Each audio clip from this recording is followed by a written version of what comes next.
জীবনে অনেক সময় সমস্যা আমাদের চারদিক থেকে ঘিরে ফেলে। এই সমস্যা নানান ধরনের হতে পারে।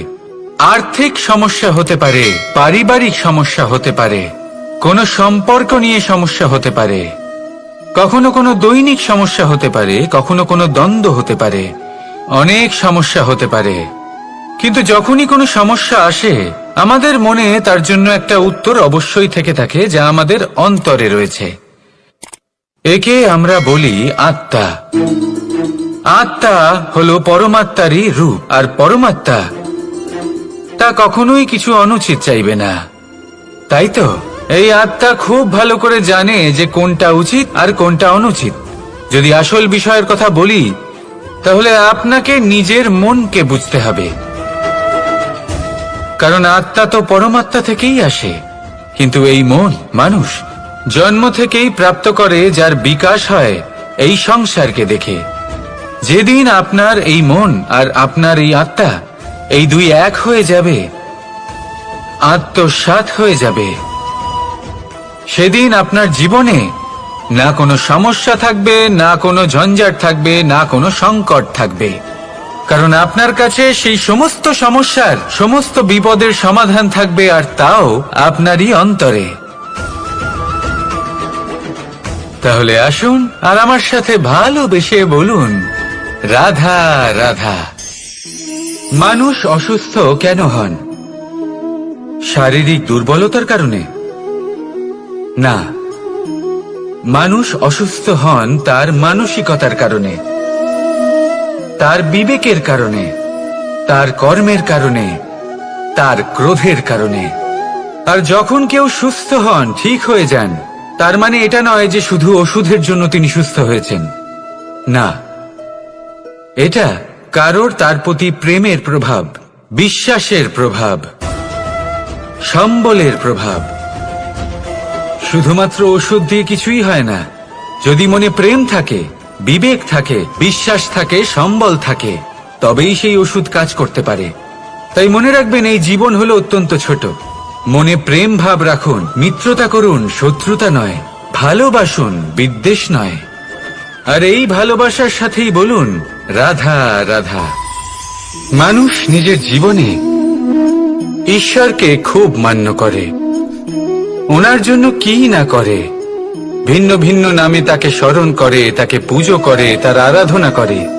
সে জানে যে ঈশ্বর তাকে শক্তি অবশ্যই দেবেন, তাকে সাহায্য অবশ্যই করবেন। কিন্তু যখন প্রশ্ন আসে গুরু এবং ঈশ্বরের, তখন গুরুর মান কখনো কম হওয়া উচিত নয়। কারণ সত্যি বলতে কি, গুরুই হলেন সেই সিঁড়ি যা বেয়ে আপনি ঈশ্বরের কাছে পৌঁছানোর পথ খুঁজে পাবেন। সেই পথ আপনি গুরুর থেকেই পাবেন। গুরু না থাকলে আপনি কখনো ঈশ্বর লাভ করতেই পারবেন না। আর জীবনে অনেক সময় লক্ষ্যের থেকেও অনেক বেশি গুরুত্বপূর্ণ হলো পথ। তাই এই পথের সম্মান করতে শিখুন, অর্থাৎ গুরুকে সম্মান করতে শিখুন, কারণ গুরুই হলেন পরমেশ্বর। তাহলে আসুন আর আমার সাথে ভালোবেসে বলুন, রাধা রাধা। অহংকার অত্যন্ত বলশালী হয়। এই অহংকার মানুষকে কখনো নত হতে দেয় না। অদ্ভুত ব্যাপার, এই অহংকার যা মানুষকে কখনো নত হতে দেয় না, সেটাই তার পতনের কারণও হয়ে দাঁড়ায়। যেখানে মানুষ এটা ভাবতে শুরু করে যে শুধুমাত্র সেই যোগ্য, সেখান থেকেই তার পতনের আরম্ভ, ঠিক কিনা? দেখুন, যদি কোনো মানুষ এটা ভাবে যে আমি এই সব কিছু করতে পারি, তাহলে তা হলো বিশ্বাস। কিন্তু যদি সে এটা ভাবতে থাকে যে শুধুমাত্র আমি এই কাজ করতে পারি, তাহলে তা হলো সেই ব্যক্তির অহংকার। আর এটা আপনাকে বিনাশের দিকে অবশ্যই নিয়ে যাবে। মনে রাখবেন, যখন আমি আর শুধুমাত্র এই দুই এক হয়ে যায়, সেখান থেকে আপনার পতনের সূত্রপাত হবেই। তাই আপনি কখনোই এই অহংকারের চক্রব্যূহে ফেঁসে যাবেন না। বিশ্বাস রাখুন নিজের ওপর এবং অন্যের ওপরও। আর মনে রাখবেন, বিশ্বাসের মধ্যে বিশ্বের প্রত্যেকটা বস্তু বসবাস করে। তাই এই অহংকারকে ত্যাগ করে ফেলুন আর আত্মবিশ্বাসের ওপর মনোসংযোগ করুন আর আমার সাথে ভালোবেসে বলুন, রাধা রাধা। জীবনে এমন কিছু কাজ রয়েছে যা আপনাকে একাই করতে হয়, আর এমন কিছু কাজ রয়েছে যা আপনাকে একসাথে মিলে করতে হয়, একজোট হয়ে, সঙ্গবদ্ধ হয়ে। এবার সঙ্গবদ্ধ বলতে কি বোঝাতে চাইছি? আমি তাদের কথা বলছি না যারা বাস্তবিকভাবে একে অপরের সাথে কাজ করেন। আমি তাদের কথা বলছি যারা একে অপরের থেকে দূরে থেকেও একে অপরকে বিশ্বাস করেন। আমি আগেও বলেছিলাম, সমস্ত বিশ্বের আশা বিশ্বাসেই বসবাস করে, তাই না? তাই যেখানে সমস্ত বিশ্ব আছে, সমস্ত সংসার আছে, সেইখানেই বিশ্বাস রয়েছে। তাই আপনার আশেপাশে এমন দল সঙ্গবদ্ধ করুন যাদের আপনার উপর বিশ্বাস আছে আর যাদেরকে আপনি বিশ্বাস করতে পারেন। তাহলে আসুন আর আমার সাথে ভালোবেসে বলুন, রাধা রাধা। মানুষ এক অত্যন্ত বিচিত্র প্রাণী। পরিকল্পনা করে, ষড়যন্ত্র করে, প্রচেষ্টা করে, কাউকে পরাজিত করার চেষ্টাও করে। সাপকে একটা দড়ি মনে করে হাতে চেপে ধরার চেষ্টা করে, কিন্তু একটা কথা বুঝতেই পারে না, সময়ের এই সাপ, এটা হাতে চেপে ধরাই যায় না। আর আপনি যা করবেন তা আবার ফিরে আসবে আপনারই সামনে। দেখুন, এতে কিছুই যায় আসে না যে আপনি কুম্ভকারের পুত্র নাকি কৃষ্ণের পুত্র। যদি আপনি অনুচিত কর্ম করেন তাহলে আপনার সাথেও অনুচিতই হবে। অশুভ কর্ম করলে আপনার সাথেও অশুভই হবে। কুরু বংশ অত্যন্ত মহান বংশ ছিল। এই কুরু বংশ কি হলো তার সাথে? একটা গোটা বংশ বয়ে গেল, কারণ ওনাদের উদ্দেশ্য অশুভ ছিল। অন্যদিকে 5 জন বনবাসী পাণ্ডব মহাভারত বিজয়ী হলেন, কারণ তাদের উদ্দেশ্য শুভ ছিল। তাই মনে রাখবেন, শুভ অগ্নি প্রজ্বলিত করবেন, শুভ তাপ সঞ্চার হবে। অশুভ অগ্নি প্রজ্বলিত করবেন, নরকেই জ্বলতে হবে। তাহলে আসুন আর আমার সাথে ভালোবেসে বলুন, রাধা রাধা। আমরা যে মানুষকে চাই, যাকে আমরা ভালোবাসি, তাকে একটা উপহার অবশ্যই দিতে চাই।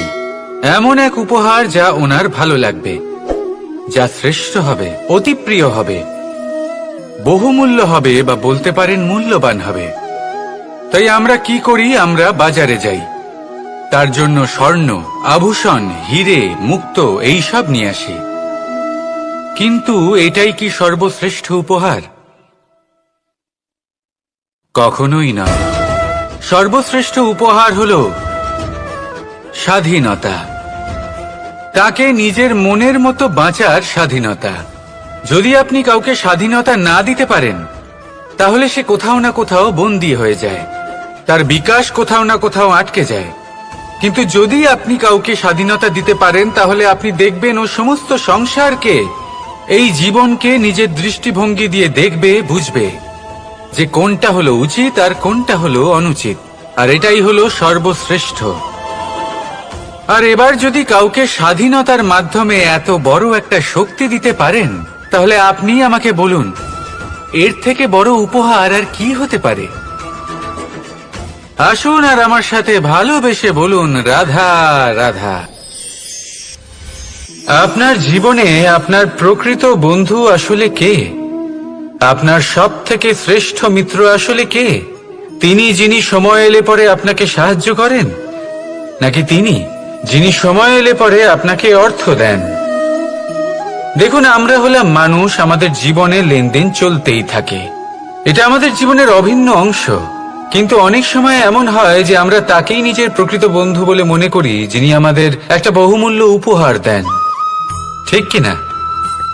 এবার আপনার জীবনে সেই বহুমূল্য উপহার কোনটা, ওই অমূল্য মিত্র আসলে কে, সেই সিদ্ধান্ত হলো আপনার।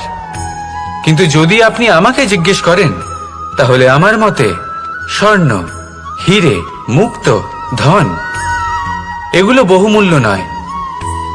বহুমূল্য হলো সঙ্গ। যখন আপনি একা হয়ে যাবেন, সময়, যখন আপনার তাকে প্রয়োজন হবে, সমর্পণ। যখন আপনার বিশ্বাসের প্রয়োজন পড়বে, যে মানুষ আপনার প্রতি এই 3 গুণ প্রদর্শন করেন, যিনি আপনার কঠিন সময়ে আপনাকে অবশ্যই সঙ্গ দেবেন, যখন আপনার প্রয়োজন পড়বে আপনাকে অবশ্যই সময় দেবেন, আপনার প্রতি সম্পূর্ণ সমর্পিত থাকবেন, সেই হলো আপনার আসল মিত্র, সেই হলো আপনার প্রকৃত বন্ধু। কারণ সত্যি বললে, বন্ধুত্বের অর্থই হলো নিজেকে সম্পূর্ণরূপে কারোর কাছে সমর্পণ করে দেওয়া। তাই আপনার সেই বন্ধুর জন্য নিজের প্রাণ উজাড় করে দিন, আর ভালোবেসে বলুন, রাধা রাধা।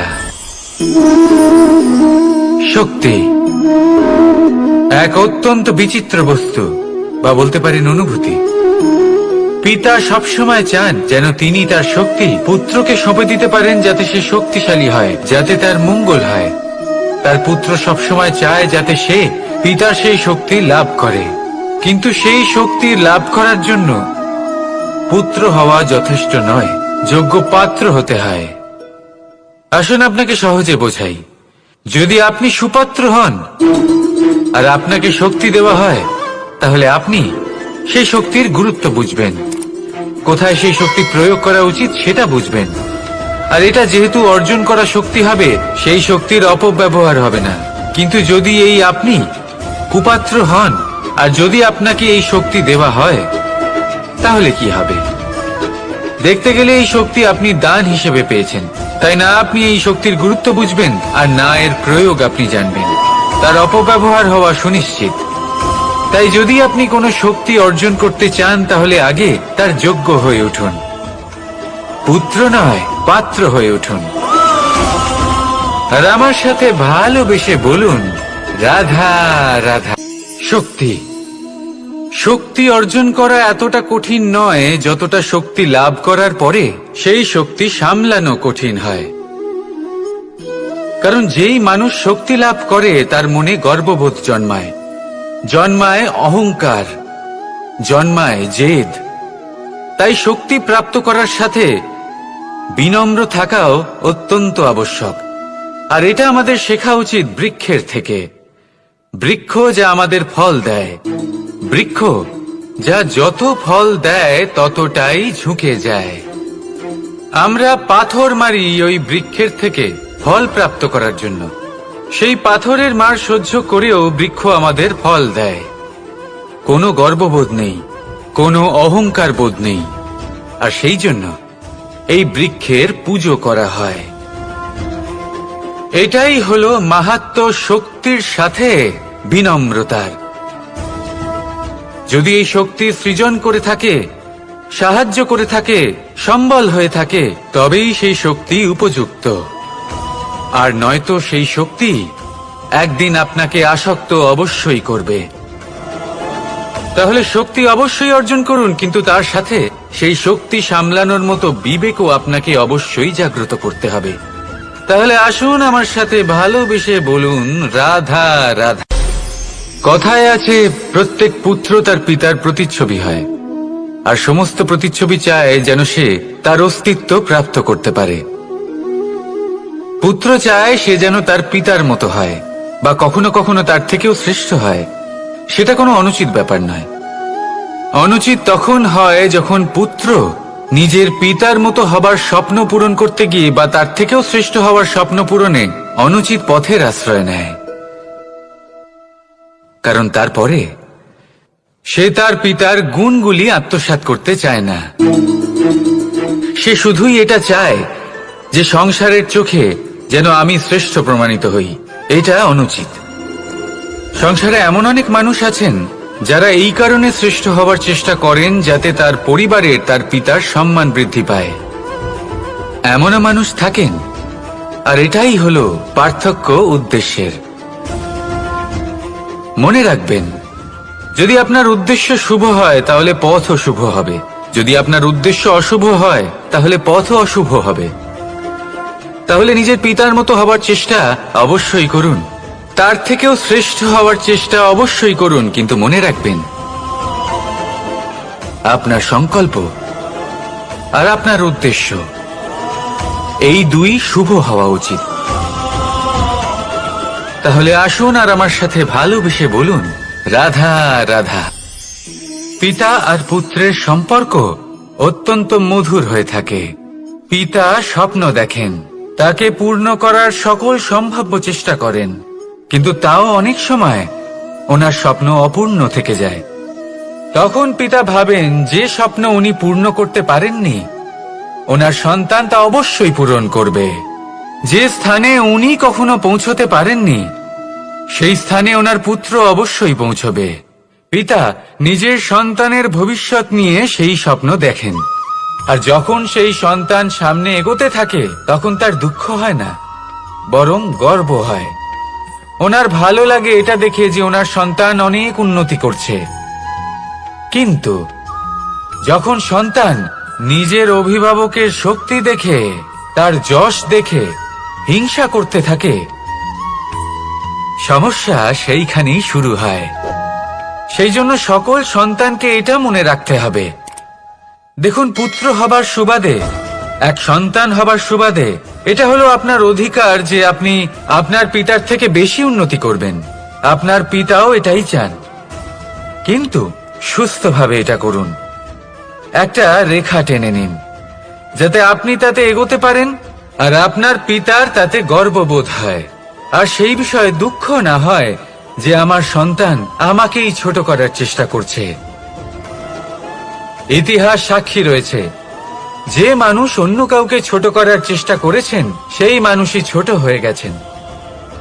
আর আমার মনে হয় না আপনি এটা চান, কারণ কোনো একদিন আপনিও কারোর পিতা হবেন। আসুন আমার সাথে ভালোবেসে বলুন, রাধা রাধা। ভক্তি আর শক্তি, এই দুইয়ের মধ্যে সম্পর্ক অত্যন্ত সরল।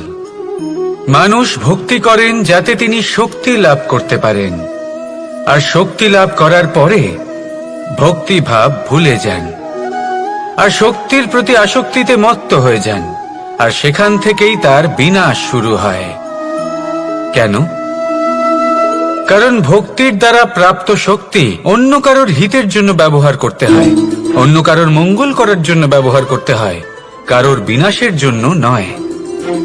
এবার যদি আমি আপনাদের একটা উদাহরণ দিয়ে বোঝাই, তাহলে কোদাল দিয়ে আমরা মাটি কোপাতে পারি, একটা গর্ত খুঁড়তে পারি যাতে একটা নতুন বৃক্ষ জন্ম নিতে পারে, একটা বৃক্ষ যা অন্য জীবকে ফল প্রদান করবে, যাত্রীদের ছায়া প্রদান করবে। কিন্তু এই কোদালের ব্যবহার যদি আমরা অন্য কারোর ক্ষতি করার জন্য করি, তাহলে ক্ষতি শুধুমাত্র আমাদেরই হবে। তাই জীবনে যদি আপনি কোনো শক্তি লাভ করেন, হয়তো ভক্তির দ্বারা বা অন্য যেখান থেকেই হোক, তার সদ্ব্যবহার করতে শিখুন, নয়তো এই প্রাপ্ত শক্তি আপনার পতনের কারণ হয়ে দাঁড়াবে। তাহলে আসুন আমার সাথে ভালোবেসে বলুন, রাধা রাধা। কর্ম, ধর্ম আর কর্তব্য, এই তিনটি একে অপরের সাথে জড়িত, আর অনেক সময় এই তিনটি পালন করতে করতে আমাদের সেই ব্যক্তির সামনে গিয়ে দাঁড়াতে হয়, তার বিরুদ্ধেই যেতে হয় যাকে আমরা সব থেকে বেশি ভালোবাসি। কিন্তু সেইখানে এই যুদ্ধ কোনো ব্যক্তিগত যুদ্ধ থাকে না, এ হলো কর্ম, ধর্ম আর কর্তব্যের যুদ্ধ। এটা সরল নয়, অত্যন্ত কঠিন হয় তার সম্মুখীন হওয়া যাকে আমরা সব থেকে বেশি সম্মান করি। কিন্তু আমাদের তো আমাদের ধর্মের পথে চলতেই হবে, কারণ আমরা কর্মবদ্ধ, কর্তব্যবদ্ধ, আর এটাই করা উচিত। শুধু এটুকু মনে রাখবেন, যদি আপনার উদ্দেশ্য শুভ হয়, আপনার ভাবনা শুভ হয়, আপনি যদি কর্ম, ধর্ম আর কর্তব্যের পথে অগ্রসর হন, তাহলে এই প্রক্রিয়াতে যদি আপনাকে আপনার আরাধ্যেরও সামনে দাঁড়াতে হয়, তাহলেও আপনার কোনো ক্ষতি হবে না। তাহলে আসুন আর আমার সাথে ভালোবেসে বলুন, রাধা রাধা। সাথী, সাথী এই শব্দটির ব্যাখ্যা কে কিভাবে করে? মিত্র, সখা, বন্ধু, কিন্তু অর্থ একটাই, তিনি যিনি আপনার সঙ্গী হন আর তিনি যার সাথী আপনি হন। এবার সবথেকে বড় প্রশ্ন হলো এটাই যে তিনি কে হতে পারেন যাকে আপনি আপনার সাথী বলে মেনে নিতে পারেন, নিজের সখা, নিজের মিত্র, নিজের বন্ধু মেনে নিতে পারেন। আপনার সাথী হলেন তিনি যিনি দুঃখের সময় আপনার পাশে থাকবেন, আপনার হাত ধরে থাকবেন। আপনার সাথী হলেন তিনি যার হাত আপনি নিজের সুখের দিনে ধরে থাকবেন। সেই সাথীরই হাত ধরুন যিনি দুঃখে সবসময় আপনাকে সাহায্য করার জন্য তৎপর হয়ে থাকেন, আপনার পাশে থাকেন, আর যাকে সুখের দিনে আপনি আপনার সাথে রাখতে পারেন। আর যখন আপনার সাথে আপনার এই সাথী থাকবে তখন আপনি এটা বুঝবেন যে যখন জীবনে দুঃখ আসে তখন এই দুঃখ কমে যায়, সবার মধ্যে ভাগ হয়ে যায়। আর যদি তখন সুখ আসে তাহলে সেটা সবার উপস্থিতিতে আরো বেড়ে যায়। এটাই হলো প্রেম, এটাই হলো ভালোবাসা, এটাই হলো সঙ্গ, যেমন সম্পর্ক আমার আর রাধার মাঝে। তাহলে আসুন আর আমার সাথে ভালোবেসে বলুন, রাধা রাধা। মানুষ জীবনে তিনটে কাজ অবশ্যই করে থাকে, কিছু দান করে, কিছু গ্রহণ করে, আর কিছু ত্যাগ করে দেয়। এটাও ভাবতে থাকে যে এটা করলে কিভাবে করবে। দেবার জন্য পর্যাপ্ত ধন নেই, নেবার জন্য সংসারে অত স্নেহ নেই, আর ত্যাগ করার জন্য জীবনে এত সুখই নেই, তাহলে কিভাবে করবে? আসলে আমরা বস্তুগত চাহিদা অর্জনে এত ব্যস্ত হয়ে পড়ি যে আমরা বুঝতেই পারি না যে কি নেবার আছে, কি দেবার আছে, আর কি ত্যাগ করার আছে। তাহলে আজ আমি আপনাকে বলেই দিই, মনে রাখবেন এই তিনটে গুরুত্বপূর্ণ গুণ, তিনটে গুরুত্বপূর্ণ কথা। দেবার জন্য আছে দান, নেবার মতো আছে জ্ঞান, আর ত্যাগ করার মতো আছে অহংকার। যখন আপনি দান করতে শিখে যাবেন, জ্ঞান অর্জন করার শক্তি আপনা থেকেই আপনার মধ্যে চলে আসবে। আর যখন এই জ্ঞান আপনার মধ্যে প্রবেশ করবে, অহংকার আপনা থেকেই আপনার থেকে দূরে চলে যাবে। যে ব্যক্তি এই তিনের মধ্যে ভারসাম্য বজায় রাখতে পারে তার বর্তমান, ভূত, ভবিষ্যৎ, লোক, পরলোক সবকিছু শুধরে যায়।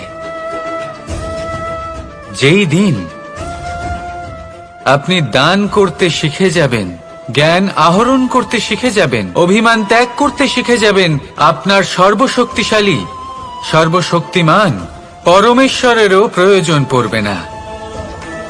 কারণ তখন ঈশ্বর আপনার মধ্যেই বাস করবেন। তাহলে আসুন আর আমার সাথে ভালোবেসে বলুন, রাধা রাধা। প্রেম এই সংসারে এসেছিল এই সংসারকে প্রেমের শিক্ষা দেওয়ার জন্য, এই জীবনের সুখের অনুভূতি আসলে কি তা শেখানোর জন্য। কিন্তু যদি সত্যি কথা বলি তো আমি নিজেই প্রতিদিন প্রেমের নতুন নতুন স্বরূপ দেখতে পাই, প্রেমের একটা নতুন অনুভূতি প্রত্যেক নতুন দিনে। আর তার কারণ হলো এই প্রেম অনন্ত, এ হলো দৈব। প্রেম হলো এই সংসারের সবথেকে বড় ঢাল এবং সবথেকে বড় অস্ত্র। এই প্রেম ছাড়া না কোনো ন্যায় হয় আর না কোনো শাস্ত্র, না জীবন আছে আর না অন্ত। এবার যদি এই প্রেম মনের মধ্যে বাস করতে শুরু করে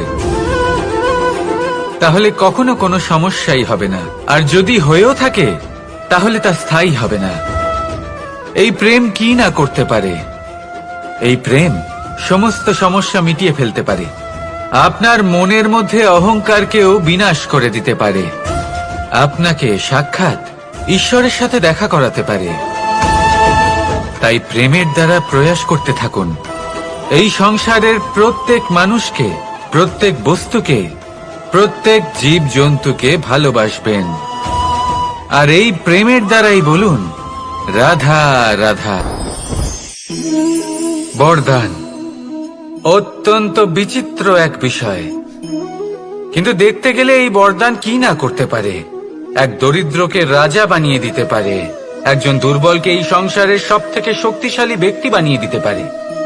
কিন্তু আমরা ভুলে যাই এক অত্যন্ত গুরুত্বপূর্ণ কথা, বরদান এই শব্দের শেষে দান লুকিয়ে রয়েছে।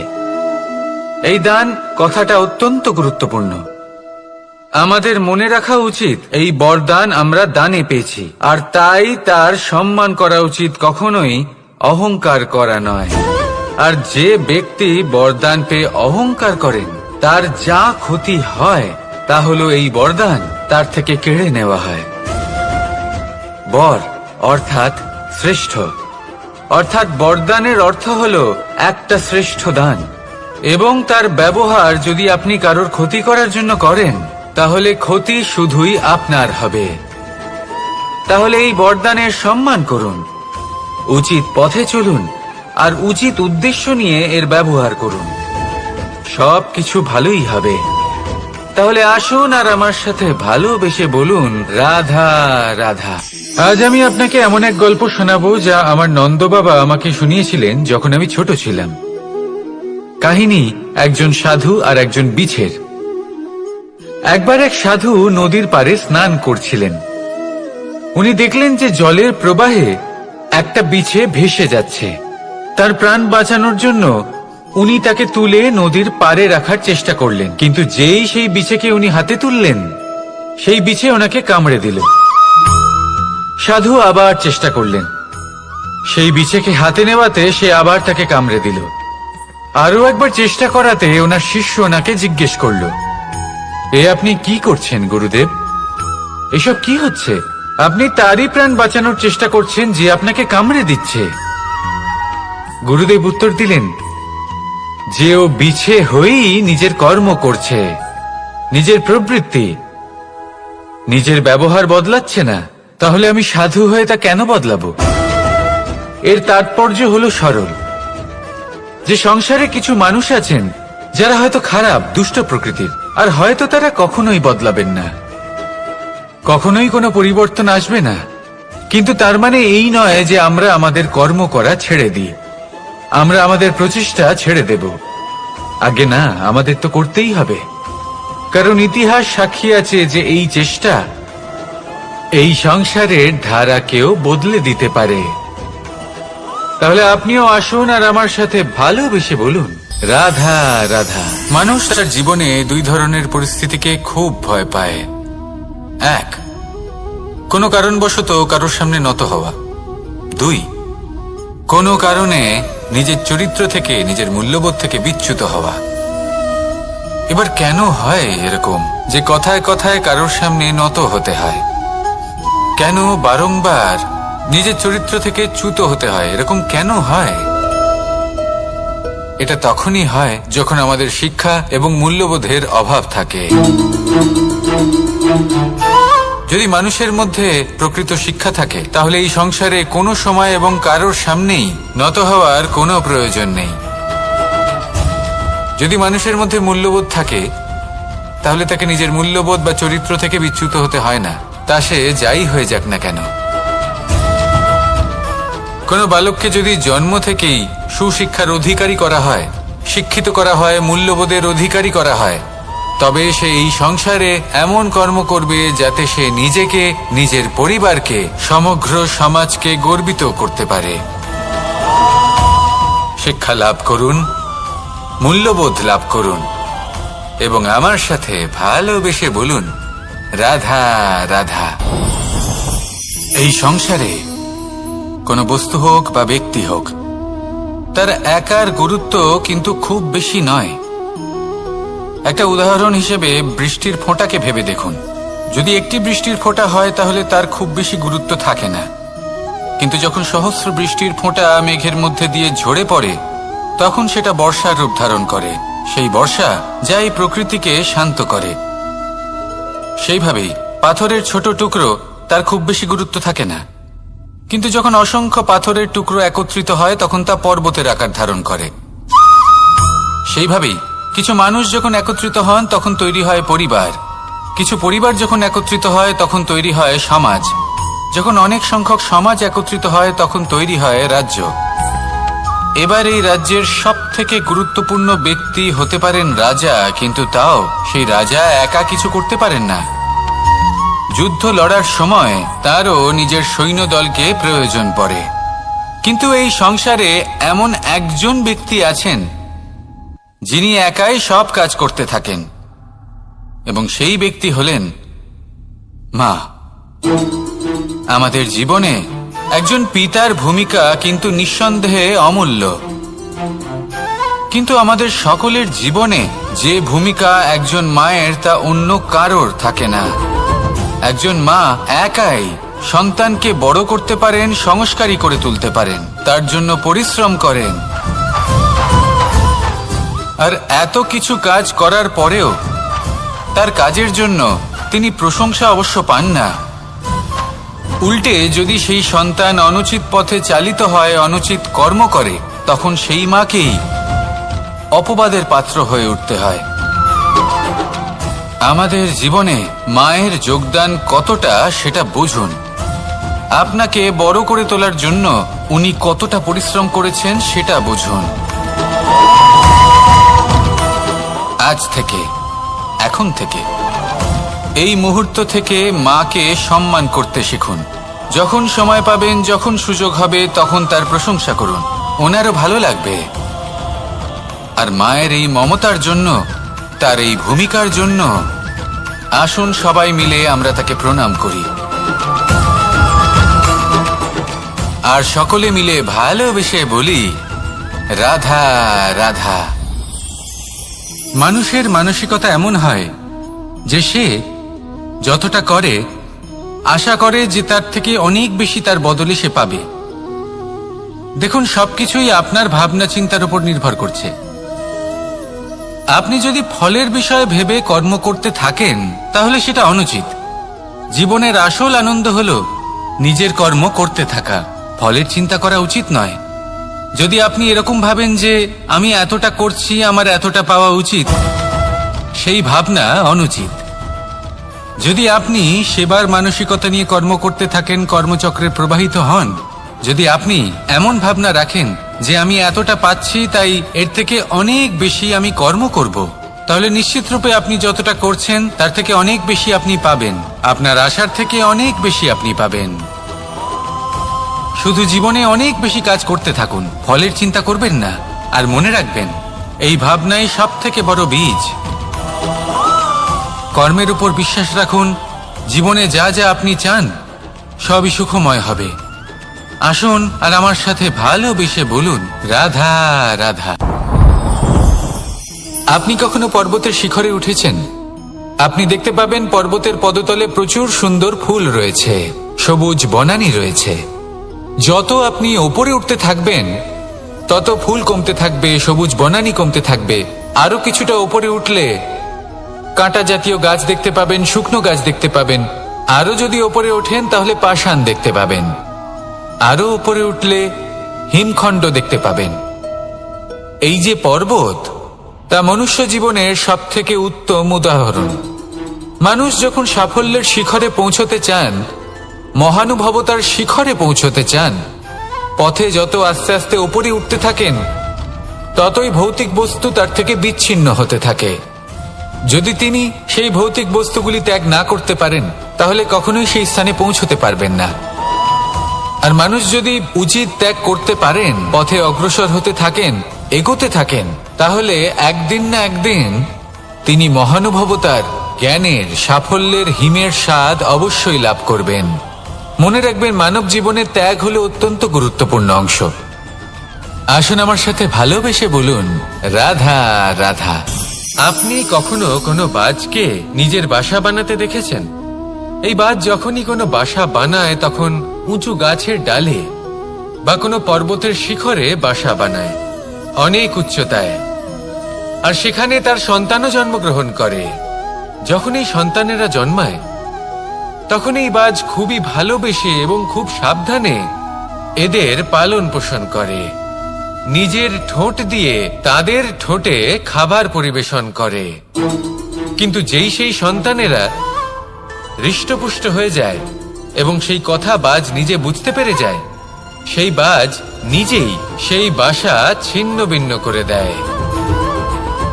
সেই সন্তান যাদের সবেমাত্র ডানা গজিয়েছে, কিভাবে উঠতে হয় তারা জানে না, সেই সন্তানগুলিকে উচ্চতা থেকে ঠেলে দেয়। সেই সন্তান প্রথমে ভয়ভীত হয়ে যায়। তারা সামনে মৃত্যুকে দেখতে পেয়ে ভয়ের কারণে তাদের ডানা ঝাপটাতে থাকে। আর সেই প্রক্রিয়াতেই সেই সন্তানগুলি উড়তে শুরু করে দেয়। এবার এই ঘটনায় আমরা কি শিক্ষা পেতে পারি? এটাই, যদি আপনি মাতা পিতা হন তাহলে নিজের সন্তানকে অবশ্যই স্নেহ করুন, কিন্তু তাদেরকে নিজের আঁচলের তলায় বেঁধে রাখবেন না। যদি আপনি চান আপনার সন্তান জীবনে উন্নতি করুক, তাহলে নিজের মুঠো থেকে তাদের স্বতন্ত্র করে দিন। এই সংসারে সংঘর্ষ করতে দিন। সেই সন্তান নিজেই বুঝতে পারবে যে জন্মের সময় পাওয়া ডানা কি করে ব্যবহার করতে হয়। আর আপনার চোখের সামনে আপনার সন্তান এই আকাশে উড়তে থাকবে। তাহলে আসুন আমার সাথে ভালোবেসে বলুন, রাধা রাধা। এই সংসারে সব থেকে বড় ব্যক্তি কে?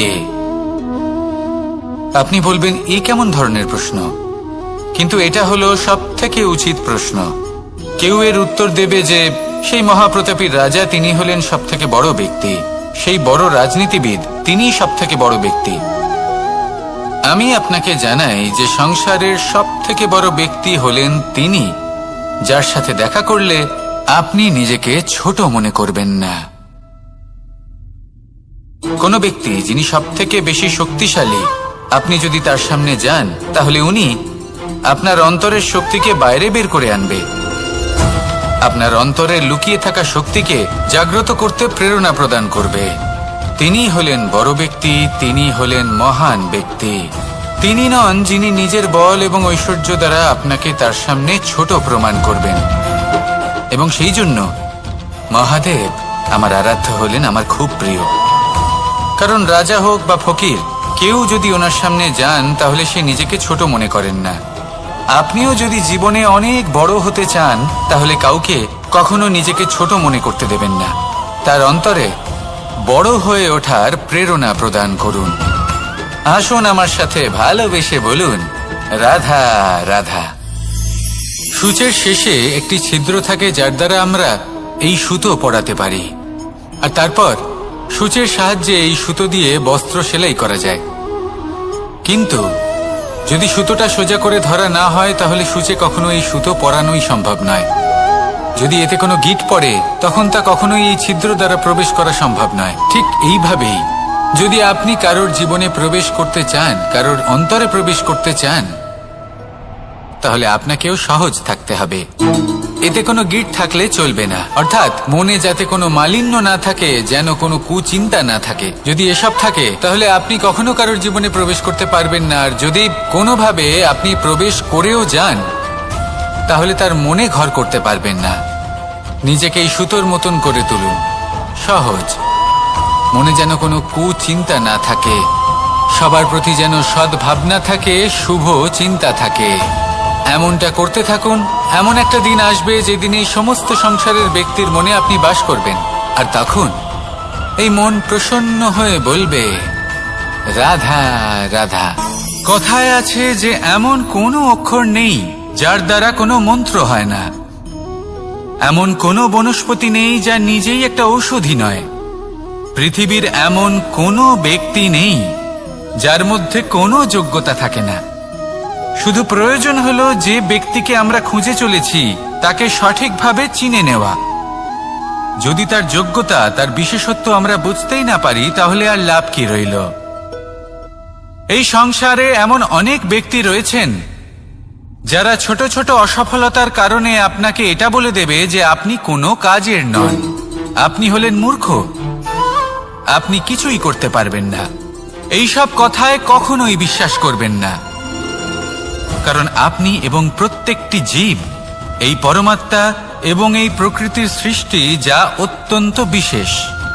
যদি আপনাকে উদাহরণ দিই তাহলে একদিকে আছে তরোয়াল, একটা বড় লম্বা তরোয়াল যার দ্বারা যুদ্ধ করা যায়, জয়লাভ করা যায়। আর অন্যদিকে রয়েছে একটা ছোট্ট সূচ, কিন্তু যে কাজ একটা ছোট্ট সূচ করতে পারে তা একটা তরোয়াল দ্বারা সম্ভব নয়। এর অর্থ হলো এটাই যে প্রত্যেকটা রচনা অত্যন্ত অমূল্য এবং অত্যন্ত বিশেষ হয়। তাহলে বিশ্বাস রাখুন যে আপনি অত্যন্ত বিশেষ একজন, আর প্রেমের সাথে বলুন, রাধা রাধা।